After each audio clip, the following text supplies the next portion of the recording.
you're watching a football game and there's a play action fake. And the cameraman goes with... The cameraman gets fake, too. He goes with the running back, and then there's the quarterback rolling out. You know what I mean? You're catching moments in time. Yep. If you miss that moment, you're getting grilled.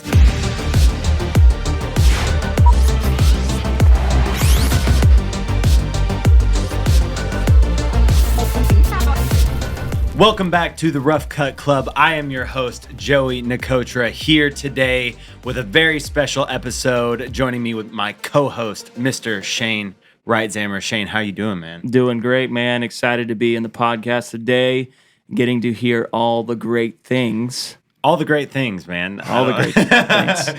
I didn't want to announce I was going to let you announce our guest. Yeah, well, we got a super, super exciting guest that I met back in NAB, all the way out in Vegas. We've already partied together.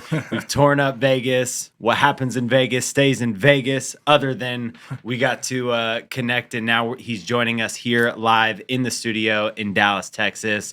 Welcome, Parker, with Behind the Broadcast, man. Dude, thank you so much. It's honestly an honest pleasure to be here. I'm super stoked to be on this podcast. It's honestly surreal. I can't believe I'm on a podcast right now talking about something that kind of just happened in my life that I created. It's amazing. Yeah, well, we're excited to have you here, man. Just a little behind the I guess scenes, if you will. Parker and I actually met, I guess, 2 months ago, something like 2 months ago. At NAB. But what's really weird is he is now married to a childhood super close friend of mine. Yeah, neighborhood friend. Friend. She lived probably 5 or 6 houses down from me. Met her in probably first or second grade. It's so funny too because my wife's name is Alex, and Alex would always tell me, "You got to meet my friend Joey. He's a film guy. He's a cinematographer." And you hear that, sure, and you're like, okay, cool. He has a camera, he shoots. Maybe he does a wedding video here. Yeah. And I was like, we can meet up sometime. Sure, and then we met at NAB, and then I was like, oh man, this dude's the real deal. I was like, this kid's killing it. He's however old you're, 30 years old, 29 years old, and just you have your own podcast, you have your own film company, doing all these great things. I was like, this dude's legit. And then I was looking at your Instagram. I was like, holy crap. He has a podcast. That's so tight. And then one of the things that I've been wanting to do is try and do a podcast or come on a podcast. I'm actually pretty nervous being on a podcast. He was not nervous at all until we hit record. Until that red light went on. Because this is really my first time ever being on a podcast, especially in person. And putting my face behind the broadcast. Yeah. I've always stayed anonymous. That's why I'm a behind the scenes guy, because I don't like I don't like my face on the camera, you know what I mean? Yeah. So this is a really big step for me. I'm no professional. I know what I'm talking about, but I'm not an expert in broadcast, but I'm going to try and share as much knowledge that I can with you guys to help educate and bring more light to how broadcasting works. I love it. That's awesome, man. I'm super pumped. Two things. One, isn't that the truth? All of us camera guys, directors, producers, everybody, we don't want to be in front of the camera, man. This was really hard. When Joey and I started talking about this podcast 2 years ago, Joey probably was leading the way with it, and I'm like, yeah, sure. As long as you host, buddy, you do the most of the talking. Yeah, dude, it's nerve-wracking. Yeah. I mean, we can talk and hang out and have fun, and then the second that red light's on, it's just like, whoa. It's totally different. Which, gives a lot of respect to the people that are in front of the camera, because, I'm trying to shed light on people behind the camera, but it takes a lot of guts and a lot of, quick thinking to be in front of the camera. Yep.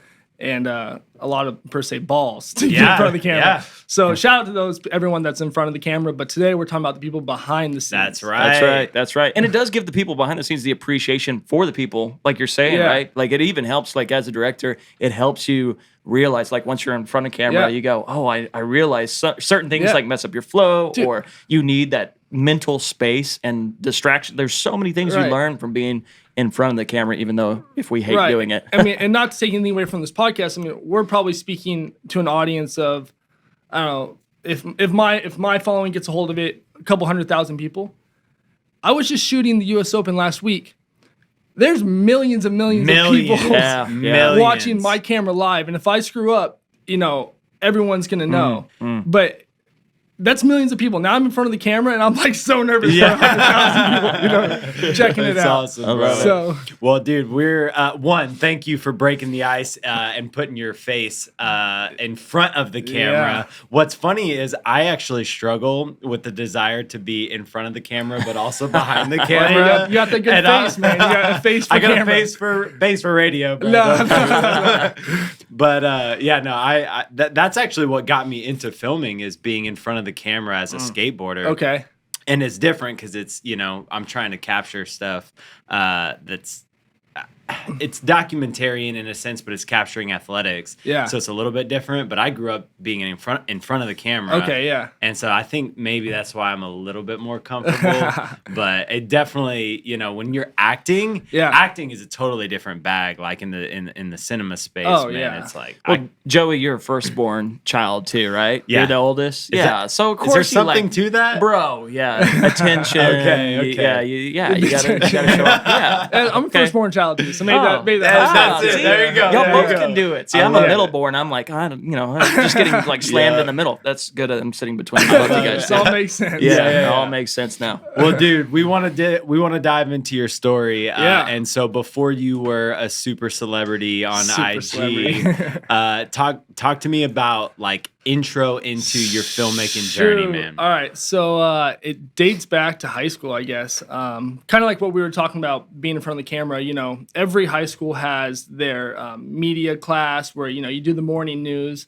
I went to Park City High School, and so we have like the morning minor news or something like that. Yeah. And everyone kind of gets, they rotate the positions. So you can be a cameraman, you can be a TD, you can be a director, you can be a talent, all these different things. And I did the talent a couple times, telling you what the weather was like, or whatever it was, or what the high school score was. But then I kind of fell out of being in front of the camera and then wanted to be behind the scenes. And then so that was my introduction, was high school. And then I knew I kind of wanted to take it somewhere. I don't know if you can tell, but I was an athlete. So we can tell. This guy's got some guns. Yeah, I see it.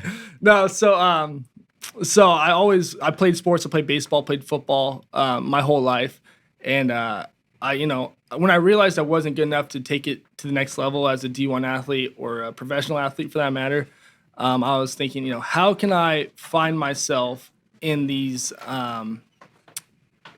on these stages without being that athlete. And so I kind of pursued broadcast or television. And my mom had a friend who lived in LA, and he was like, hey, come out to LA. Maybe we can try and find you an internship out here. So I was looking at schools in LA. UCLA and USC and LMU were my top three. They're all so expensive. And so, especially when you're coming out of state. And so I found a home it's a massive college, but it's more of a commuter college. And it's called Cal State Northridge. People know it by CSUN. It's got D1 basketball, D1 soccer. It doesn't have a football team, so not many people know about it. I started taking classes for television. But when you go to school, when you go to college and you pursue this career path, there's not really a specific like sports broadcasting. You know what I mean? So the course I took was Cinema, Television, Video Arts, CTVA. And it was more for shows like The Big Bang Theory or Boy Meets World, where like you're in a studio and there's multi-camera studio shows. So those were the classes that I took. And similar to high school, in these classes, you would rotate between producer, director, cameraman, whatever.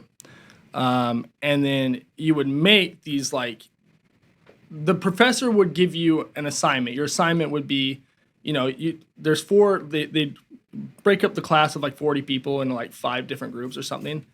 And then they would say, hey, you guys need to make your own TV show. And then we'll film an episode of this made up TV show. And for whatever reason, everybody asked me to be their cameraman. They're like, Parker, will you cameraman for us? Parker, will you cameraman for us? And so then I just was like, yeah. So I kept being a cameraman for them. And then the sports program was doing a whole new remodel on the basketball arena, and they put in all new Sony 2500 cameras, I think it was, and a whole new like switcher and big screen jumbotron in their arena. And I was the first one to be asked. I said, "Hey Parker, do you want to come shoot basketball?" And I was like, "Thank you," because I do not like shooting this multicam, style show. So that was my introduction to sports. So then I started shooting college basketball. And CSUN, like I said, it's a D1 sport or D1 school, but they don't get very much exposure. So we would have like these smaller like productions come in, like Fox Sports West or ESPN, not 1, not 2, but ESPN 3. Which was basically just a web streaming. Right. And it was very new at the time, web streaming. This is in 2011. So ESPN 3 just started. And so they would kind of work alongside me. I'm just like a college cameraman shooting for the Jumbotron. But then I'd have this guy sitting right next to me who was shooting for ESPN 3 or Fox Sports West. And so then I'd be like, "Hey, dude, I'm shooting the same thing you are. Do you think there's any opportunity for me to come work with you guys? Because right now, I'm working 3 hours a day at $10 an hour." I was like, $30 is great for beer money in college, but you do it twice a week, but $60 a week, it ain't cutting it. And so that's kind of the very beginning of my networking. And then it worked. ESPN 3 was like, "Yeah, we could use another camera guy. You have to travel, within the Southern California range of like Orange County to Santa Barbara." Awesome. What's the rate? $100. I was like, "Yes." That's a lot of beer, man. Yeah. That's a lot of beer. Yeah. So it was like $100 for 10 hours. I'm like, where do I sign up? Yeah. And dude, that's just kind of how it worked. So then it went from ESPN 3, and then it went, to Fox Sports, and then these different things. And then I got out of college. This was kind of all in college. And I got out of college, and ESPN 3 at $100 wasn't working. And I was starting to think big. I'm like, I want to start doing the NFL. I want to do, these bigger shows. I was like Google searching like how to get sports jobs. And then there was this crewing company called Ming Entertainment, and they had announced that they had just like they're starting to break into the industry and crew for people, but there was not camera jobs. There were PA and utility, and so I went from being a cameraman straight to a PA and to do the bigger shows, and then once I became a PA, then it all, had to rebuild my whole career back up. Wow. And we can talk about more where I am now today, but I've been talking a lot. What do you guys have to say? That's awesome, dude. man. I have a lot to unpack there. Yeah. One, that's a super cool like journey and trajectory. Yeah. Real quick, like what year did you graduate college? I graduated college in 2014. 2014. So what? The program that I went to school at was called Radio, Television, Video, and Film. Okay, yeah, very similar. And so I did some like broadcast stuff in school as well. Yeah. And the problem for me was that wasn't my route that I wanted to go. Right. Like I was more in touch with the cinema stuff, which we did, but we covered a lot of the broadcast stuff. And so I got to learn and experience like being in the studio, being behind those cameras, live switching, and all live that switching, stuff. yeah. And so my question for you is, you went and did the school route. Yeah. Do you and you networked and kind of built your career from networking in those smaller jobs to get started. Right. Do you feel like college was an integral part? No. Okay. Yeah. So I've been asked this many times, and running this page behind the broadcast, I'm honestly asked on the daily, how do I get into the industry? How do I meet people in the industry? How do I, get jobs? And if you are in school, it's great. Kind of go my route where you get your hands on the equipment and you kind of network from there. But I've got a close friend, Glenn, who I was 23 when I started really breaking into the industry. He was 18. He didn't go to college. He didn't have He didn't have college debt, student debt. And he was 4 years. He's now 4 years ahead of me because he went straight into TV and got the experience right away. He knew someone that helped him in, but I think experience is king when it comes to television. I'm sure similar to 100%. to camera work. Yeah. I mean, we can learn all these different things in college, but like maybe 10% of it is applicable to what we deal with now. So it's really about getting your hands on the equipment and then gaining the experience, because you don't know how it is until you're in it. Well, and I would agree with that 100%, especially on the cinema side of things. And doing the filmmaker route and whatnot. But I was curious on the broadcasting side. No, it's the same deal. It's like get your hands on the equipment and then run with it and network. I love everything it, is networking. I love it. I think that's what, a lot of times is missing is the networking, and you can only do so much in your college. And then the other thing that I experienced, and I graduated in 2009, so it was even farther back, but it was the gear, man. I mean, gear changes every 3 to 6 months. And so we were working on stuff that, when we got out of school, that was ancient. Dinosaur cameras. And so it's like, if you want experience on a Red and a, Ari or anything like that, or a broadcast cam that they're actually using, you got to get on those sets and work your way up. 100%. So networking, being in the right room, which, honestly, the school did provide you that room, you know what I mean, to network. Because it did, It provided me the room, and it provided me, the space and the opportunity to network. But there definitely is nowadays, like, you can just find a crewing company, which I will be talking about a lot more later. And then you can get like a PA job or something, and then you're already in. And then you just you learn and you watch people and you just mind your P's and Q's. You don't get in anybody's way, but you just kind of watch how people work. And that's really how you can climb in this industry. Yeah, and I would add to that, like, one of the biggest values in being that PA, like when you're getting started, is the absorbing piece, where you don't have a lot of sponge. You have to be a sponge. You don't have a lot of responsibility on your shoulders as a PA other than to go get water and help when someone asks you to help. Exactly. And so you get to literally just learn. It's a paid opportunity to learn on set when you get that first PA role. And so I think that's cool, even in your industry, that you get to go PA and just absorb all of the process and climbing the ladder. Well, I'd add to that PA piece too, for PAs that are out there listening. Also, ask how you can help too. 100%. Proactiveness on set. Ask, be proactive. Don't ever sit down. Don't be on your phone. Always ask. Anybody around you, how can I help you? How can I make your job easier? What can I learn? What can I do? What can I get for you? Initiative is the one key identifier that separates other PAs from other PAs. Well, and I call them again. I'm going to go, dude, I want that PA on my set. And you know what? Maybe you can learn camera. Maybe you can learn G&E. You can work your way up because you're proactive. Exactly. So, exactly. So kind of where I am now in this industry and in my career path, I've worked my way up. I've worked like 2 World Series, of 2 NBA Finals, countless epic. US Opens. It's been very like privileged and like fruitful for me, and I'm super thankful of where this has taken me. But kind of what we were saying, now I work for Monday Night Football, and I do small flex. So every week during the football season, I'm in a new city doing Monday Night Football studio show. And what I do is I work with like a team of like 1 or 2 people, and we help all the connectivity for all the cameras, all the monitors. So we just help with all the connectivity, getting everything working.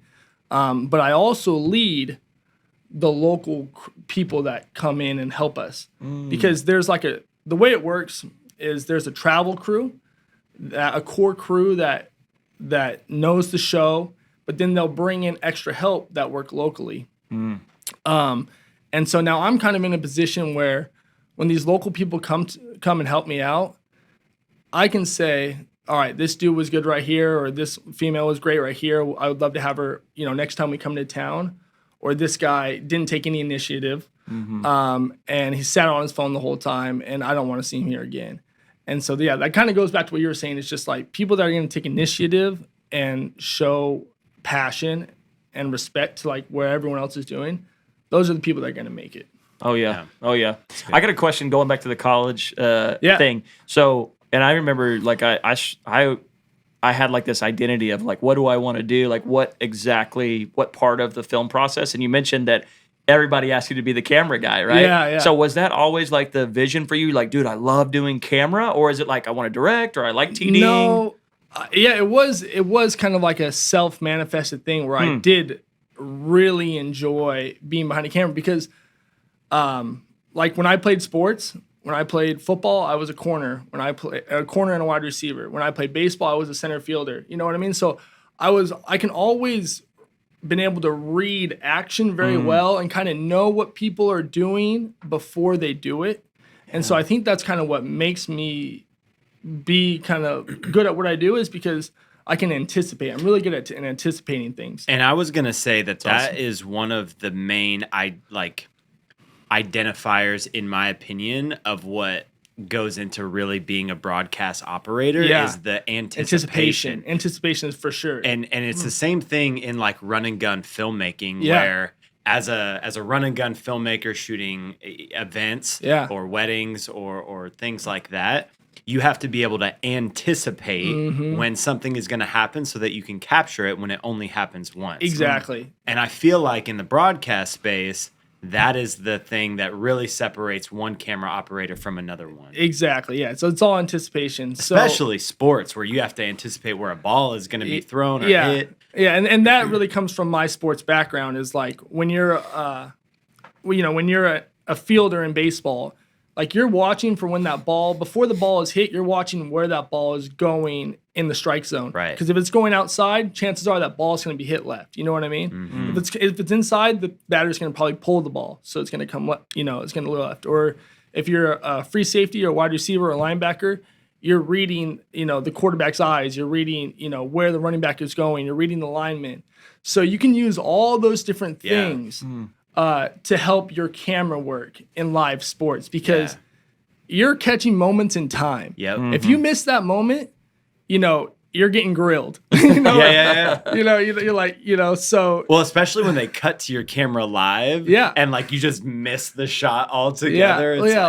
Like how many times have you seen you're watching a football game and there's a play action fake. And the cameraman goes with the cameraman gets fake too. He goes with the running back, and then there's the quarterback rolling out. You know what I mean? So it happens. I mean, and that's why they're professionals. But to try and just anticipate action and be prepared for what's coming next. Your mind's got to always be on the next play. Love it. You know what I mean? So is there anything else that you feel like really separates a broadcast camera operator other than the anticipation piece? We're not as creative as you guys. I mean, you guys make beautiful picture. Yeah. You guys are working with lighting. You guys are working with, a whole team to make one shot, beautiful. And you guys are going to work an hour to maybe even a whole day on one shot to get that right lighting, to get that right shot.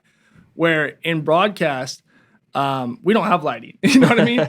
I'll kind of go into a little bit more of how all the cameras are lit and how brightness happens and stuff like that. But so we're capturing. We're literally just capturing moments where you guys are kind of creating moments, I would say, and creating like art. And we as cameramen, we try and our best to like make shots artistic, where you can do like rack focuses from off a helmet onto a referee, or you can crash zoom like that, or hit a sunset, pull off a sunset, or pull off a cityscape, and from the city come down to the arena or something like that. But art is pretty limited. Yeah. So the art of what you guys do is not missing the moment. Yeah, right. Yeah, that's a big piece. And I do appreciate those sunset shots and the rack focus. When I see it, I'm like, okay, all right, that's what I'm talking about. It makes it it's just another like enjoyment level to watching a sports game when you're like, there's some like artistic, interpretation of this shot being implemented as well. Totally. And now with like the implementation of drones and these beautiful crane shots and all this stuff, then now you're getting really, really pretty shots. Where before it was really just on the hard cameras to like give you that shot. But that's just kind of like the development and of broadcast and how things have gone. Yeah. One misconception about the broadcast industry that I learned recently is, for me, how glamorous it is to be an operator. So That's a good point, dude. Okay, it's not glamorous, dude. So it is rough doing what you do, and I have so much more respect for it. Thank you, because I recently. This year took up my first like broadcast gig that was televised. I worked for PBR, Professional Bull Riding. Right. I went to my first rodeo as a Texan and filmed it. So it was literally your first rodeo. It was literally my first rodeo. That's awesome. And I was supposed to film it, and like the guy who's on the live headset is like, "Hey, now cut to this," and I was like, "I don't know what that is, bro." But I say all that to say. The camera operating and stuff is fun. You get a rush while you're doing it, and it's like you're in the moment. You don't want to miss it, and it's great. But what gets overlooked is the 2 days worth of prep to have that like 3-hour window of getting to film. Exactly. And I had no idea how much prep went into doing a broadcast deal. The amount of cables that you have to run and how heavy those stupid cables are. Is ridiculous. Like a SMPTE cable is not my friend, bro. And SMPTE's one of our lighter ones. Dude, I know. But y'all have like 500-foot run cables. Oh, that's small. And, and it's ridiculous how heavy those things are. Yeah, no, that's very true. Yeah, so all broadcast cameras are the better ones. They run off a SMPTE cable. Yep. And so usually it'll be like 500 feet of SMPTE to what we call a shed. Yeah. And the shed kind of powers also the camera. known as a juice box. You can call it a juice box. Hey, there we go. Look at me getting the broadcast. He's learning. And so what that does, that powers the camera, but it also allows the video signal to pass through it. Yeah. And then from there, it could be thousands of feet of fiber. Right. That's what it was. Fiber TAC-12 TAC cable. And then so that TAC runs from the TV truck to the box, and then from the box, SMPTE to the camera. And so just to give you like an example, in golf, I work a lot of golf, right? Yeah. We run probably 30 miles of fiber. Jeez. That's crazy. It is. So like we were at a small stadium, like a little Coliseum type deal for a rodeo. Yeah. And I mean, ran miles of cable. Yeah. How do you get all that cable there? Yeah. Just trucks and trucks? Yeah. So they're on reels, right? Yeah. And they're about 1,500 foot cables on each reel to 2,000 foot. And then literally there's an entire truck, at least in golf, designated to follow golf that supplies all of those cables, all that fiber. It's crazy. Yeah. So dude, it's rough. Yeah. I don't feel like I have worked as hard as I have in film almost ever as my little rodeo. Yeah. Like broadcast extravaganza. Yeah. It was rough, man. Yeah. So there's teams and there's people that are designated to be running that fiber, to be connecting the fiber, which I do a lot of. But usually if you're a cameraman, you come in after everything's kind of run. Yeah. Cameramen, I don't want to say they have it cush, because kind of what to your point, depending on if they like do the prep as well. Right, yeah. Some will do the prep and then some will shoot. But for the people that shoot, when you're shooting camera, it's still very rough, kind of what Joe was saying, because you are stuck. You're stuck. You're on a camera. And and they're really, really long days. You can't use the restroom. You're not supposed to use the restroom. You go before we go on air. Yeah. But TV is hurry up and wait, right? Yeah. I'm sure cinema is very similar, where like we hurry up, we get everything done, and then there's a lot of waiting because we got to do a lot of preparation and faxing, making sure all the technology works and stuff like that. And so a lot of times, like a cameraman will be out on his camera 5 hours before we'll ever go on air and just sitting out there. And a lot of times it's you're baking in the sun, or you're sitting in the rain, or you're sitting in the snow, You know what I mean? And so we don't really have the luxury to like, to say, hey, let's pack this shoot up. Let's do it another day. If it's snowing and it's 15 degrees in Lambeau, you're doing that show at 15 degrees in Lambeau, and you just got to prepare for it. You got to, make sure you're bringing the right coats, the right gloves, all those different things. Well, and not only that, but even like wrap out is, I did that show, and I think there were 7 broadcast cameras, and it took us till 4:00 in the morning to wrap everything out. Yeah, the average broadcast day, my day, is minimum 12 hours. Yeah. Yeah, so especially on setup, shoot, strike days. Yeah. So we're setting up the whole show, we're doing the whole show, and then we're striking the whole show. That's how a lot of NBA games are done. Mm-hmm. We come in at like 7 in the morning. We build the whole show. We make sure everything's good by like 12. From 12 to like 5, there's a lot of preparation that goes on within the TV trucks and testing, graphics signals, and all that stuff like that.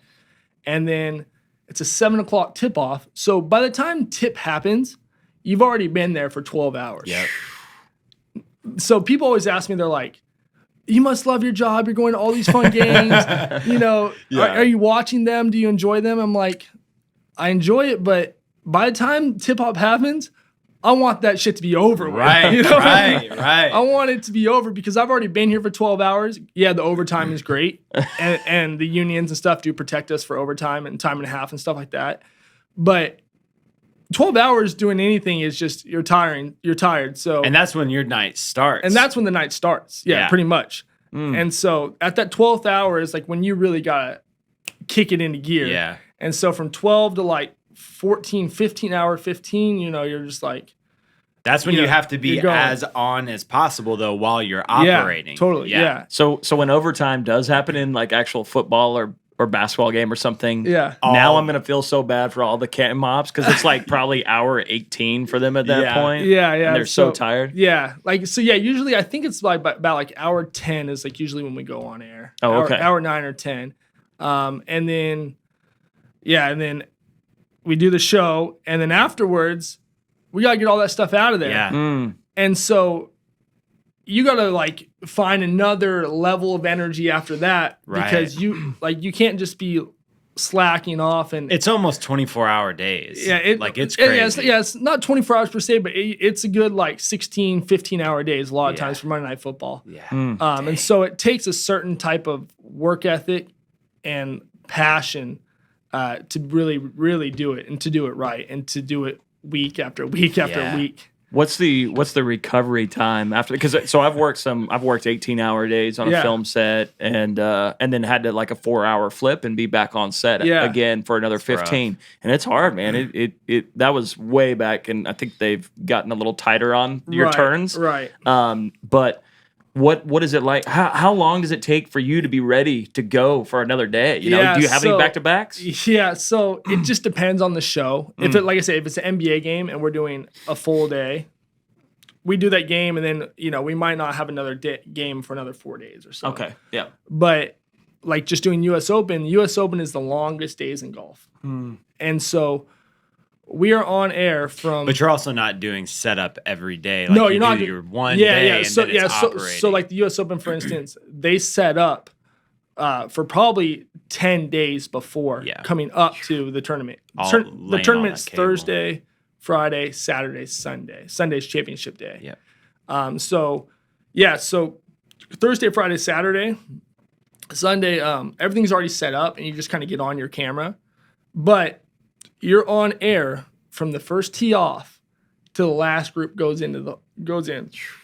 So our call times were 4:30 in the morning, and we were on air at 7 a.m. till 7 p.m. at night. By the time we got home off our bus, we were home by like 8-ish or so, and then we had to get back up and do it again at 4:30 in the morning. 16, baby. So U.S. Open is one of the hardest shows I'll work, but everyone does it because, again, a lot of the overtime, and so that's like we just get paid. And you're on like one of the coolest sports things in the world. There's a rush to being on the U.S. Open. Yeah, that's true too. Yeah. And so it just depends on the show, but be prepared for long days. Yeah. One of the things that was really interesting to me when I did my broadcast piece was just the camera itself. And it's actually not it looks really, they're like 4 feet long lenses or something like that. Yeah, they're big box lenses. They're normally. insane. Yeah. And they're like a 10 millimeter to 1200 millimeter or something crazy like like 120 by lens. Yeah. I'm not sure. Like I said, I'm not an expert, and I know enough to get me by, but I don't. Sure. I'm not an engineer. I don't know how the lenses work per se. But yeah, like there'll be 30. There's not a lot of parts to them though. No, there's not. It's just they're really simple. So pretty much what a broadcast camera is. Yeah, like let's say a hard camera. It's like a box lens, which would be like 100 by lens, 120 by lens, and then you have the camera. And then you have your handles, the attachments that come off it. So your zoom and your focus, and then it sits on a tripod, and then there's like a big tripod head or whatever. So yeah, it's like 4 or 5 pieces. It takes very little time to do the build out. It's actually harder just to get it out of the case than it is to build it. Yeah, it is. Yeah. Okay, I got a question. So you just said focus, and I'm just sitting there thinking, in cinema we're shooting, wide open in these tiny T-stops. Yeah. Like what? But surely, and I've seen that in football actually recently. with the gimbal ops. We've got like this really, bokeh shallow depth of field. So what's the kind of go-to like when you did the PBR? Like, are y'all shooting like 5.6 or Okay, yeah. So. That's one of the biggest differences in broadcast. Servo. Yeah, exactly. Servo. We don't choose what we're shooting at. Mm-hmm. So everything is live to the truck, and inside the truck there's people called video guys. Mm-hmm. And so what they're doing, they're shading the cameras. They're changing the ISO. They're changing the aperture. So they're doing it all in the truck because. When you're shooting live sports, you can't be doing all that together. So it's a huge team process that goes on, and so the people in the truck are making sure that all the pictures of each camera match each other. They're similar to an AC in some ways, where they're like you're really not worried about the focus too much. No, we are worried about the focus. So you are. Yeah, so. A broadcast cameraman, his job is to zoom, focus, and shoot. Got it. And it's the video guy's job to help get that lighting right for critical focus. There you go. He's in the truck doing it live to help us make sure that we can hit our critical focus. Okay, because I was going, man, I would be so stressed trying to hit all of those things all at once. But it makes sense. You've got your shader in the truck. And then exactly, shader, yep. Yeah, and then the servo, I forget about the servo lens too. That helps big time as well with that focus, not changing when you're zooming in and out, the distance on it. So that's awesome. Man, it's a totally different ball game. It's a different animal. And so even as like experienced as I am per se in the cinema side of things, I went into my broadcast gig like, dude, I don't know it, but I'll be able to figure it out. Yeah. I was as green as grass, bro. Yeah, there's terminology, right, that you don't really know. Dude, I didn't know any of the verbiage. I was like, I feel useless. It was a humbling experience, though. Yeah. It's a different art form altogether, and it made me have a lot of respect for it, so I'm glad I have that. Yeah. No, thank you. Thank you for... Yeah, dude. It's rough. Awesome. Well, I want to transition and get into this small little page you run called Behind the Broadcast, man. And so tell me a little bit about this page. All right, let me take a drink before. Yeah. Is there whiskey in there or is it water? So just a quick backstory while he's doing that. I met Parker and he told me he has this page that runs basically it shares videos and content that's been created by people all over the world in this field of broadcast and he's built something really impressive where he's now got a community of people in the broadcast space that he's unified, and to my knowledge is one of the biggest unification communities of broadcast, in the social sphere. In the world, yeah. And it's impressive what you've built, man. Oh, thank you. The way broadcast works, it's such a wide spectrum of things where you have like live concerts, you have live sports, you have news, like local news, you have national news, you have all these different things. And kind of once you get into those niches, you stay in those niches. And so what my idea with Behind the Broadcast is to unite the network. We all work for a network, but they're individual networks. So I'm trying to create a platform where everybody in these niche networks can come together and share and experience and grow and learn together.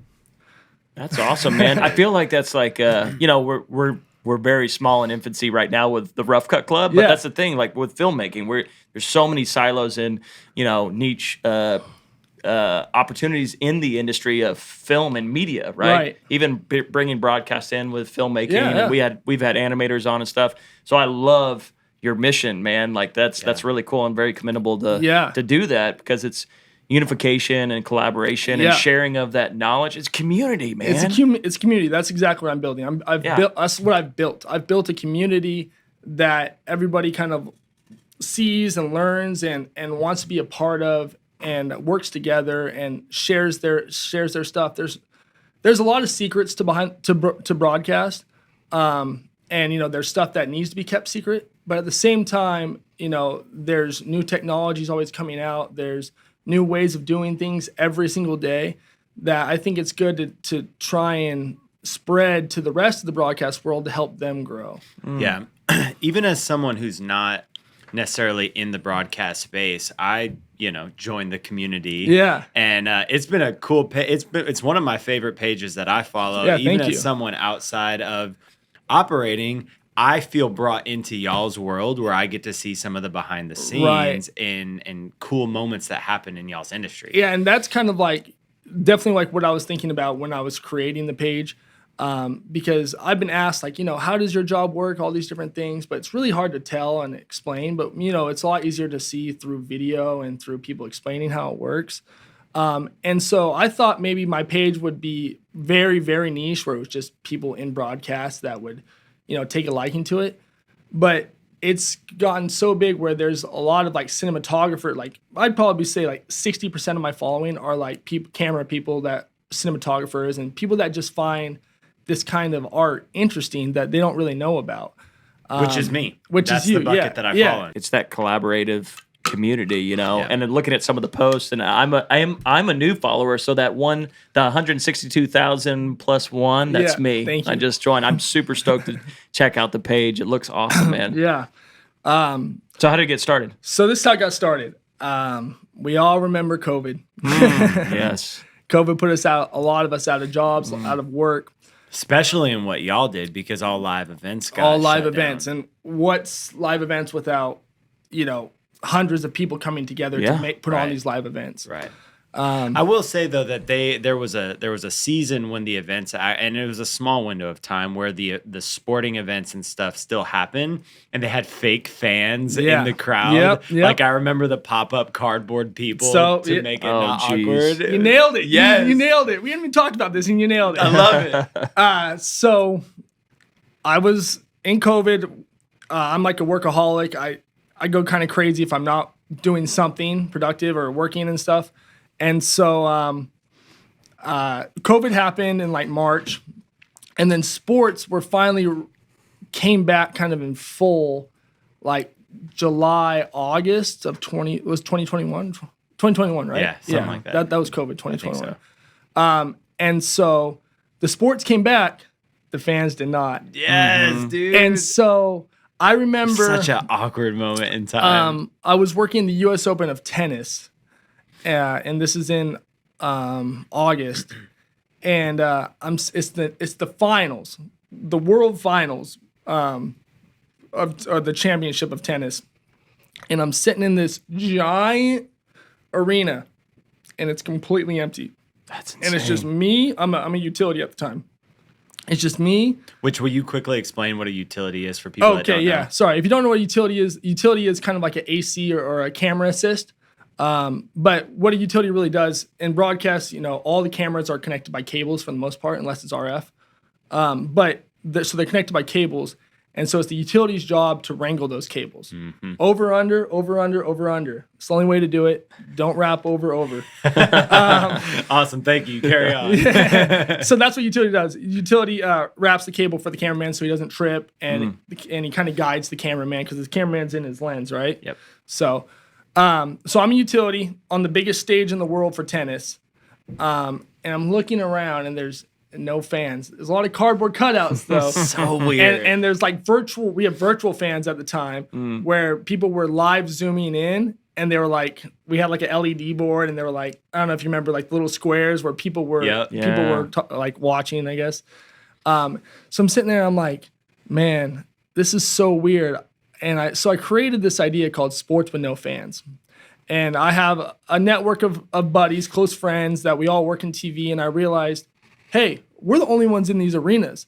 Let's kind of share what weird stuff is going on with Sports and No Fans, or with Sports No Fans. So, kind of got with my buddies, and we just started. I created the Instagram, and we just started sharing us in these arenas, like urinals, like being like saran wrapped completely shut, so you can only use one. You have to like skip a urinal. You know what I mean? Or drinking fountains that were saran wrapped because you couldn't use the drinking fountain, or the cardboard cutouts were huge.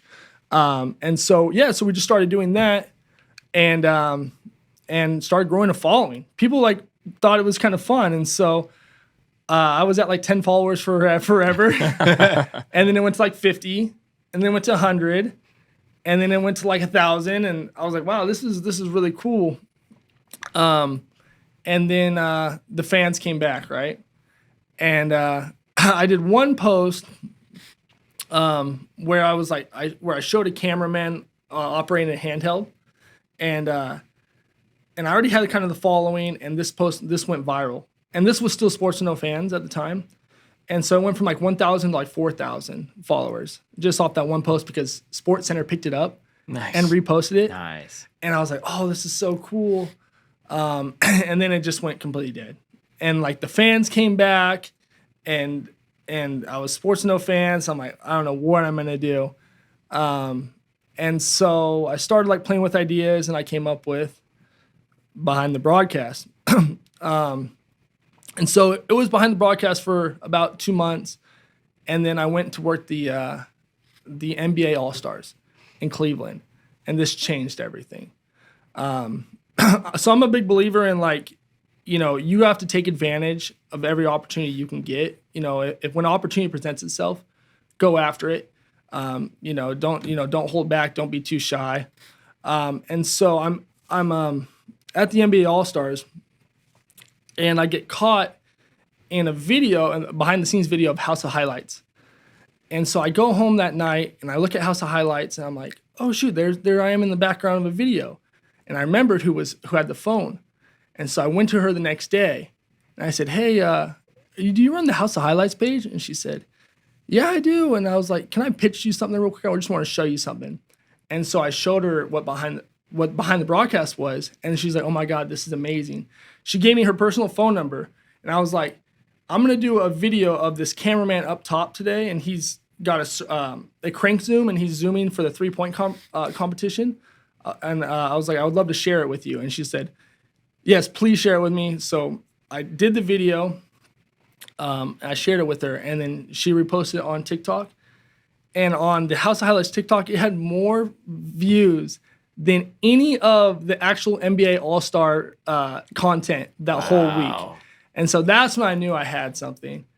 And so I went from House of Highlights posted it, and next thing I knew, every single page, cinema pages, random pages were posting it. And so it went from like 4,000 followers to like 19,000 followers in like 3 days. That's awesome. Wow. And I just remember it was so crazy. And so, and then it just kind of, once I had that 19,000 followers, I just kind of kept building it and reposting stuff and sharing posts and creating this community and building this community and talking to people. My wife wanted to kill me because it was all that I did. Yeah. But I was actually, I run it anonymously because I didn't want Behind the Broadcast to become a distraction to when employers like ESPN are going to hire me to come work Monday Night Football. They want to hire me for Monday Night Football because I'm there to work for Monday Night Football, not because I'm there to work for behind the broadcast. So I was anonymous for forever, and I still haven't shown my face until today. We're gonna put a like a Just giant gonna blur his mask. face. Yeah. Yeah. Smiley face on the video. What I want, Marshmallow. Yeah. Yeah, like a Simpty bar square over you my need head. it, bro. There you go. There That's you the go. beauty. That's would've branded. That would have been really It'd cool. be like Sia, where she like never showed her face. Just grow your hair out. Yeah. Yeah, that would have been really cool. So then I just started building this page and stayed anonymous, and then here I am today talking with you guys. So as because a lot of people are, they want to grow on Instagram and whatnot, and I feel like getting the snowball built initially is like the hardest piece, Yeah. but once you do it, kind of like, snowballs from there, if you will. Yeah. How hard was it to go from 19 to Hard. Yeah. Really hard, actually. Okay. Yeah, so I hit that 19,000 followers, and I'm like, oh, I got something. It's a proof of concept. Yeah. And I had that one video to kind of just keep propelling me forward. Right. But one video can't do it for you. Sure. You know what I mean? So it was just constantly like searching for new stuff, new content, staying on top of the trends, and engaging with your following. Yeah. You know what I mean? And like the way I really built it was through stories, Instagram stories. So what I did was I wanted people to share from around the world their experiences. So, all you have to do is just tag behind the broadcast in the video where you're working. So let's say there's a cameraman in Germany and he's filming, I don't know, some soccer match or something. So he literally just on his phone, like he's probably going to, put it on his own story anyway. So you might as well tag behind the broadcast.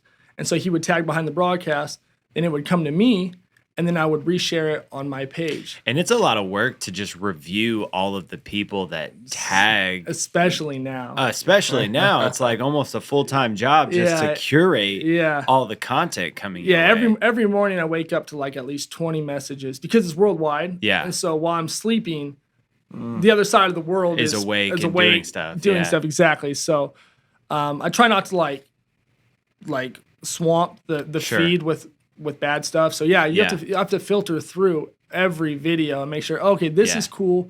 This is really cool. This is not going to make it. Right. You know what I mean? And so, it's constantly, I have to stay on top of it. And do you have like a separate like strategy to grow it now than maybe you did like when you were first kicking it off? Yeah. So now like I've moved into the whole merchandise play. Yeah. It was crazy because I started doing stickers at first, and then I really knew like, wow, like this community is really, really cool because they're buying my stickers, and I'm getting orders from Japan, the Philippines, Argentina, Texas, California, New York, Switzerland, everywhere. I'm like, wow, this is something really cool. So I did stickers, I did pins, kind of behind Joey's head. You can see some of them. And so the merchandise, and I have plans this month, or next month, once my website is finished, to drop some summer merchandise as well, which is shirts and hats. Well, one of the brilliant things that you did when we connected at NAB, like he was handing them out to everyone. Like everyone knew BTB at NAB, and he created this tool that's a universal tool that all camera people utilize. Yeah, cinema, broadcast, doesn't matter. Everyone nees the tool. It's really just like a flathead tool. Yeah, you can grab it right there. Yeah, I'll show you. let me see this. Yeah. I'm gonna grab.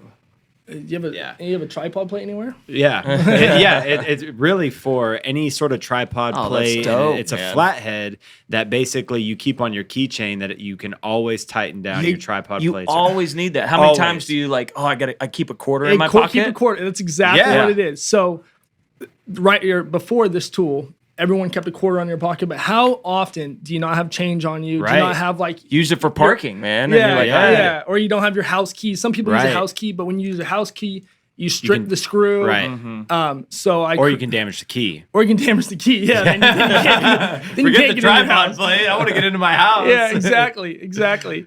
And so I came up with this tool where you can use it. You can take it to the airport. You can you can always clip it on your lanyard or your belt loop, and you can always have it on you because, like you said, it's so often where you're in the middle of a shoot or something, and your tripod is loose and your camera's loose, and it can throw off your whole shot. Totally. And you don't have anything to screw that down. So I came up with this tool. I knew I had a audience. That was the biggest thing. I had the stickers, and I knew I have an audience to sell something. What does this industry need? That's simple. I can mail it anywhere I want.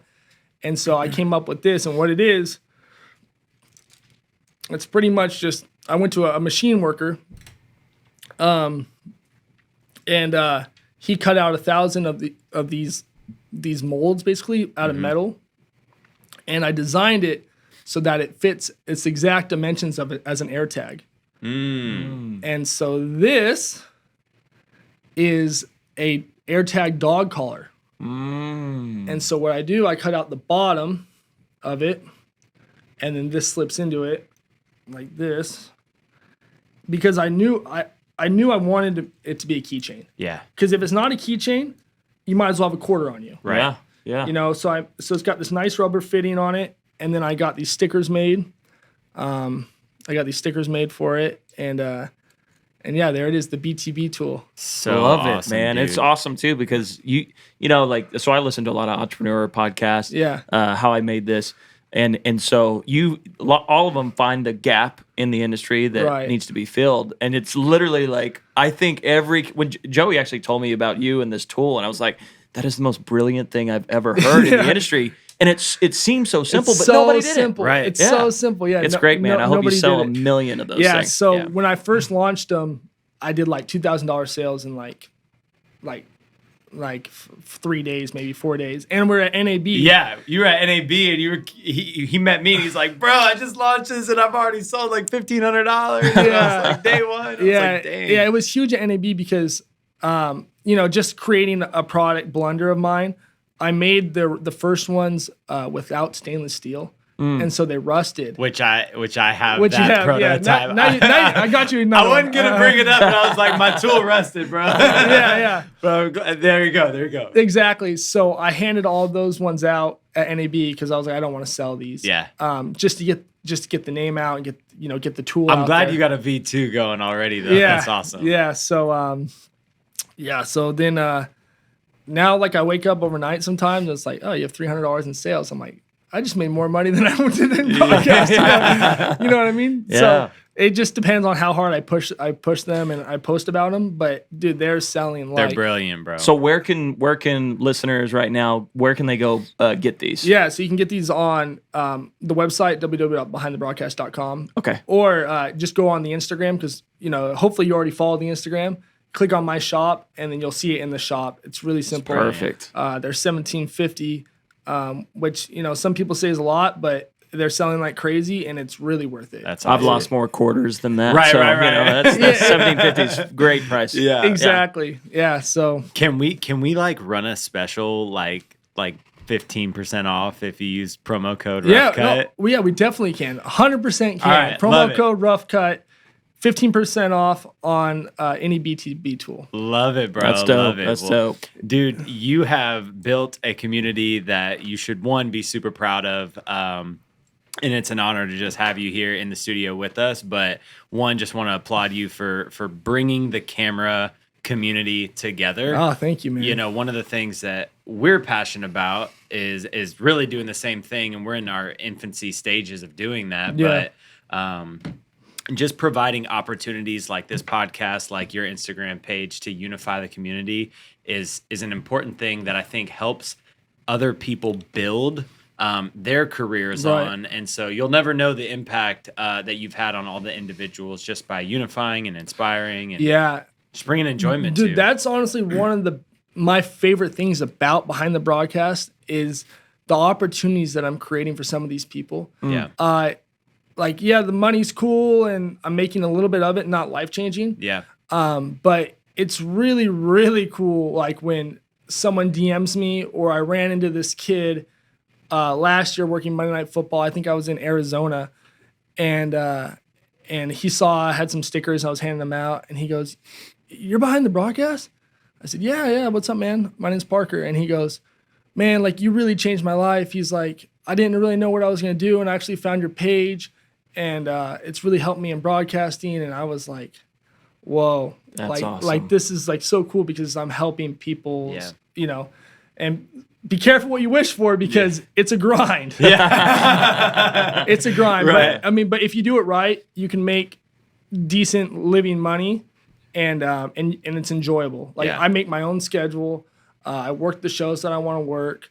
It also, it came through a lot of experience and time, but that's kind of like where I am now in my life. Is like I'm very grateful that I can be like, no, I don't want to take that show because I have this show coming up, you know? And so it's a lot of life balance. That's why I think the following and the community has really grown and built, because they see the passion that I have in behind the broadcast to help grow it and build it. And so it's not like they're being sold anything. They're not like being forced to learn anything, but they're just enjoying the process, and they're enjoying my passion that I'm kind of sharing through social media. And that's what helps it grow. And as that kid said, man, it's changed people's lives, man, and that's like the most fulfilling aspect, dude. Yeah, so congrats, man. Thank you for doing that, man. And and like Joey said, we hope that this podcast unites all the film industries, you know. And so we're gonna take some pages from your book, That's why we're asking you about the Instagram stories and all that. Sir. That's great, man. Thanks for sharing the knowledge that and the experience that you've put in the grind and work thank you. to create that community. Yeah, unite the network, man. Yeah, unite the network. Hashtag unite the network. That's great. I do have one more thing to say about behind the broadcast. So like I said, I'm doing a summer drop for t-shirts and stuff like that. But now I'm really transitioning behind the broadcast from a social media viral video page to an actual business. Nice. So I'm getting sponsorships by companies within broadcast that want to try and grow their brand. They want exposure for their new technology. So I'm trying to do sponsorships. I'm putting together a newsletter. This is going to be part of the new website where, in the newsletter, we're going to do promos, but we're also going to do like what happened in broadcast this month, the biggest things that happened, the biggest releases, things like that. And so we're going to try and build the community through the newsletter as well. We're going to do more collaborations. Just yesterday, an NFL team, I won't say the name of the NFL team, reached out to me through DMs. I was like, no way. Why is this NFL team with 2 million followers reaching out to Behind the Broadcast? But they're like, hey, we want to do a collaboration with Behind the Broadcast. And he's like, can we, set up a time to talk and meet? So I have a meeting set up with them tomorrow. So sick. So it's just continuing to evolve, and I couldn't be happier because so much time of mine has been put into this that I never got paid a dime for. It was all free money, free time, and I'm finally starting to see the benefit of that sweat equity, the bro. benefit of the sweat equity. I love it's beautiful. It, man. Well, dude, the future is looking bright for you as an operator in broadcast and the behind the business page, and really behind the business, behind the broadcast business. Yeah. I got tongue twisted. Yeah, no, there's a lot of play on words. Behind the broadcast, behind the business, behind the broadcast, behind the broadcast podcast. I love it. So following, if you guys enjoyed this and if you guys really like this, I'm gonna do a couple polls and to see if you guys would be interested in me hosting a behind the broadcast podcast, bringing on camera operators, EVS guys. Those are the replay guys, producers, directors.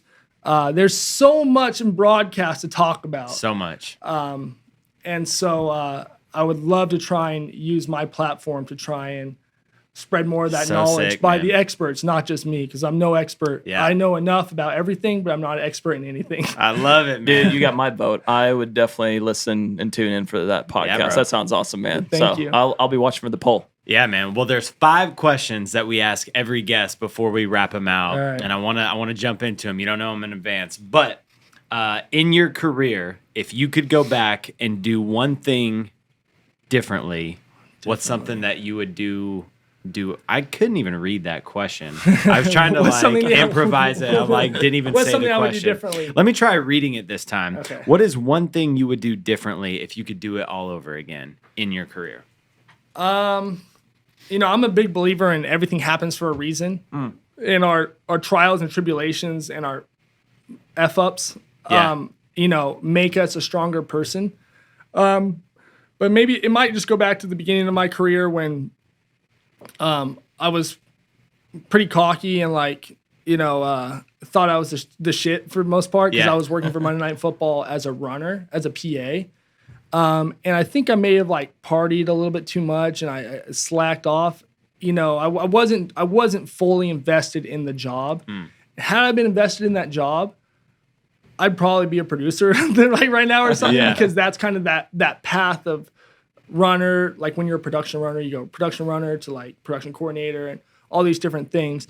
But it also was because I didn't have a passion in that, right? Right. So, I slacked off in that, but it led to a new road. Yeah. Love good. It, man. Yeah, we try to give people a little bit of just things that we would do differently if we could do it all over again to spare other people from some of that heartache that we've brought upon ourselves. And so I think, even going back to my college days and looking at some of my peers or some of the decisions that I made, I think one of the key indicators of where you're going to go is how seriously you take it. Because if you're not willing to work hard enough for it, somebody else is. Exactly. Yeah. And, and this is both of our space is very competitive. Yeah. If you're not on your P's and Q's, if you're not staying on top of your craft, someone's going to take it from someone's going to take it from you. And there's that job gone and, and then you're looking for the next job and you're spending more time looking for work than working. Right. So that's good.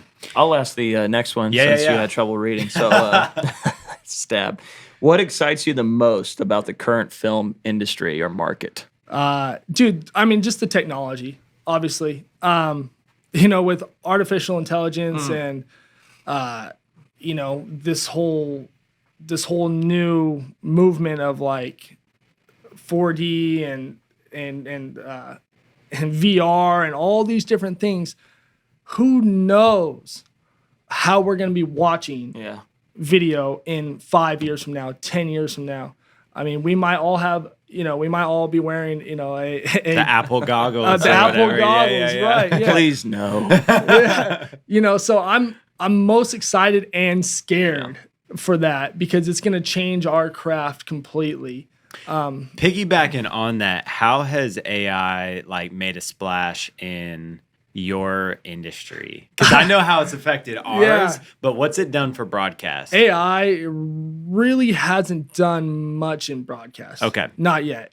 There's amazing graphic systems out there that maybe, be using some type of AI, but AI has not come into broadcast where it's taking jobs or doing anything like that. AI came into my life with behind the broadcast. Yeah.